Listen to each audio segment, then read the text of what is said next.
Hi అండి అందరికీ. ఇలా పుట్టుకొక్కల కూర చేసుకుందామా? శుభ్రంగా నేను డీమార్ట్లో తీసుకొచ్చి ఫ్రిడ్జ్లో పెట్టానండి. 2 రోజులు అవుతుంది. చేద్దాం అనుకుంటే ఇంక అంతే చేయలేదు. ఇలా చేద్దాం అనుకుంటున్నాను. ఇదిగోండి, ఇలా శుభ్రంగా కడుక్కొని పక్కన పెట్టేసుకున్నాను. వాటిల్లోకి ఇదిగో 3 టమాటాలు, 2 ఉల్లిపాయలు, ఇవి కూడా మనం పేస్ట్లా చేసుకోవాలండి. శుభ్రంగా కడుక్కొని ముక్కలు కట్ చేసుకొని చూపిస్తాను. ఇదిగోండి, ఇలా కట్ చేసి పెట్టుకున్నాను. టమాటా ముక్కలు, ఉల్లిపాయ ముక్కలు, పచ్చిమిరకాయలు ఇలా చీరకలు చేసి పెట్టుకున్నాను.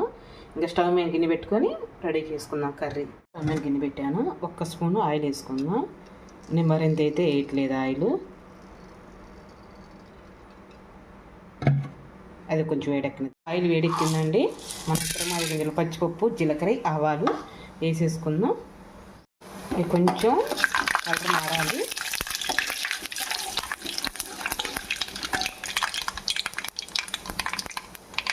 కొంచెం కరివేపాకు వేసుకుందాం.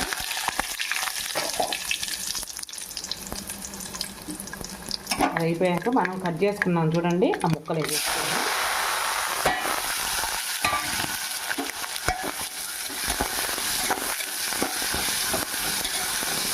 టమాటా ముక్క మెత్తబడిన దాకా మనం ఉంచుకుందాం.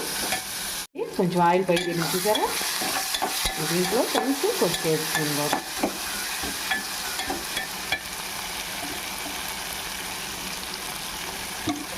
పచ్చివాసన దాకా మళ్ళీ కొంచెం ఫ్రై చేసుకుందాం. ఇది పేస్ట్ వేసుకుందామండి. నేను అల్లం, చిన్నుల్లిపాయ, కొబ్బరి వేసేసుకున్నాను మెత్తగా. అది కూడా దీంట్లో వేసుకున్నాను. ఇది కూడా పచ్చివాసన పోయేదాకా ఫ్రై చేసుకుందాం.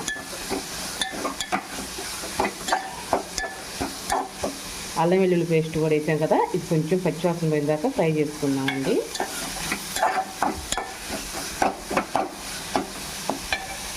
కొంచెం పచ్చివాసన పోయిందండి అల్లం వెల్లుల్లి పేస్ట్. ఇప్పుడు దాంట్లోకి మనం ఈ పుట్టుపక్కలు వేసేద్దాం. సరే, జరగబెట్టి పైకి కిందకి పెట్టుకున్నామండి. హైలో పెట్టవాకండి, అడుగంటుకు.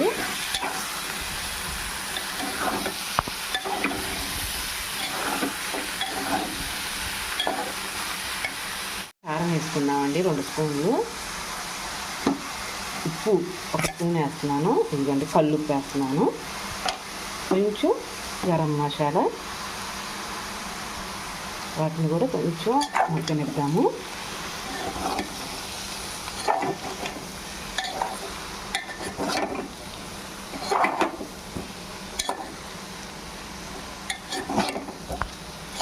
ఓకే, కొంచెం మగ్గనిద్దాము. కొంచెం మగ్గిందండి. మనం దీంట్లోకి వాటర్ వేసుకుందాం.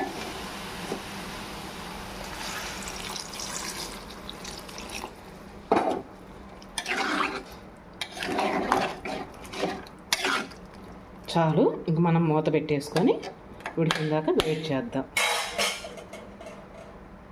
అండి, మధ్యలో ఒకసారి తిప్పుకోండి. ఎందుకంటే తిప్పుకుంటే అడుగంటకుండా ఉంటుంది, ఇబ్బంది లేకుండా ఉంటుంది. లేకపోతే అడుగంటుతుంది. అందుకని వాటర్ పోసావు కక్క అని అనొచ్చు, కానీ తిప్పుకుంటే బాగుంటుంది కర్రీ. అందుకని ఎంత చక్కగా రెడీ అయిందో, బాగా రెడీ అయింది. నీళ్ళన్నీ పోయినాయి చూసారా. ఇంక మనం చపాతీలోకైనా, రైస్లోకైనా, దేంట్లోకైనా సరే అంత రుచిగా ఉండదునండి. ఒకసారి ఇలా ట్రై చేయండి. దీంట్లోకి కొంచెం కొత్తిమీర చల్లేసుకుందాం. కూర అయితే రెడీ అయింది. ఇంక మనం స్టవ్ ఆపేసుకుందాం. ఇలా కనుక చేస్తే చాలా చాలా బాగుంటుందండి. మీకు కనుక నచ్చితే ఒక లైక్ చేసి ఒక కామెంట్ చేయరా. మీకోసం మంచి వీడియోతో రేపు మీ ముందర పూర్తి చేస్తాను. అంతవరకు బాయ్ అండి.